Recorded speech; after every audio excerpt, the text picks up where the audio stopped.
സഹോദരങ്ങളെ, ഈ ഒരു വലിയ പ്രസ്ഥാനം അതിന്റെ 100-ാം വാർഷികം ആഘോഷിക്കുന്ന സമയത്തുള്ള ഒരു ബഹുജന സമ്മേളനത്തിൽ സാന്നിധ്യമാകാൻ കഴിഞ്ഞതിന്റെ നിറഞ്ഞ സന്തോഷത്തിലാണ് ഞാൻ ഈ വേദിയിൽ നിൽക്കുന്നത്.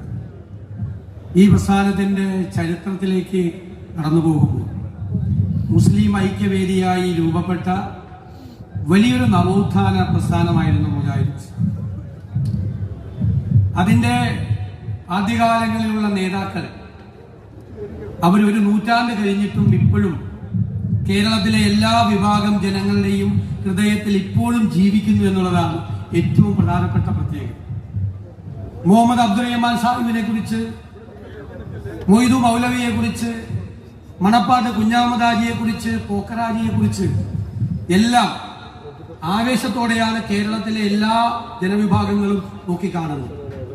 കേരളത്തിന്റെ സാമൂഹ്യ രാഷ്ട്രീയ ചരിത്രം അടയാളപ്പെടുത്തി അവർ നൽകിയ നിർണായകമായ സംഭാവനകൾ ഈ സംസ്ഥാനത്തിന്റെ സമഗ്രമായ മാറ്റത്തിനു വേണ്ടി അവർ നേതൃത്വം കൊടുത്ത പ്രസ്ഥാനവും ചെയ്ത സംഭവബഹുലമായ സംഭാവനകൾ നമുക്ക് ആർക്കും കേരളത്തിൽ ഒരിക്കലും മറക്കാൻ കഴിയും.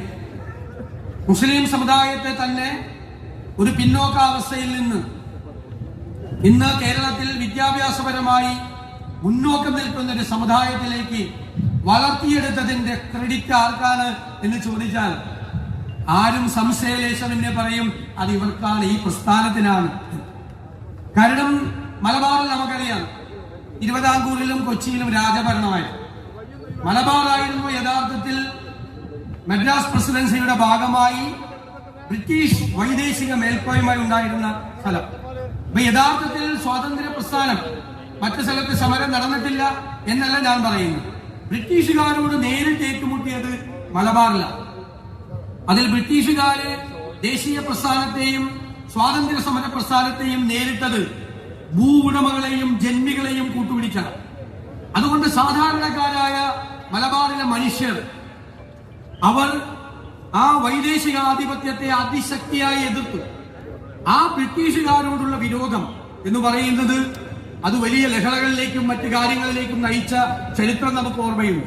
പക്ഷെ പിന്നീട് ആ വൈദേശിക വിരോധം ഭാഷയോട് തന്നെയുള്ള വിരോധമായി മാറി. ഒരു കാലത്ത് ഇംഗ്ലീഷിനോടും മലയാളത്തിനോടും പഠനത്തോടും വിദ്യാഭ്യാസത്തോടും ഒക്കെ ഉള്ളവർക്കുണ്ടായി. അതിൽ നിന്ന് അവരെ തിരിച്ചു കൊണ്ടുവന്ന് മലയാളത്തിലൂടെ ഇസ്ലാമിക ആശയങ്ങൾ പ്രചരിപ്പിക്കാൻ മുൻകൈയെടുത്തത് മുജാഹിദ്